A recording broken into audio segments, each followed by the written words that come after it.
بسم الله الرحمن الرحيم، والصلاة والسلام على أشرف الأنبياء والمرسلين سيدنا محمد وعلى آله وصحبه أجمعين. بدأ توافد السادة أعضاء مجلس النواب إلى مدينة درنا منذ مساء أمس السبت واليوم الأحد، حيث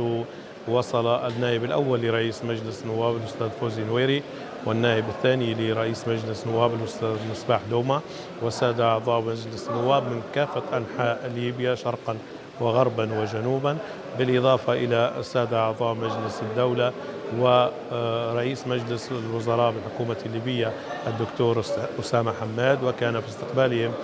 المدير العام لصندوق التنمية وإعادة إعمار ليبيا المهندس بالقاسم خليفة حفتر.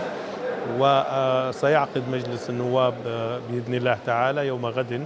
جلسة رسمية برئاسة السيد رئيس مجلس النواب المستشار عقيلة صالح، بالإضافة إلى افتتاح عدد من المشاريع التي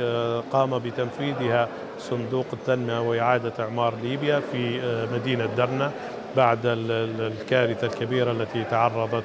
لها مدينة درنا في شهر سبتمبر، كارثة دانيال.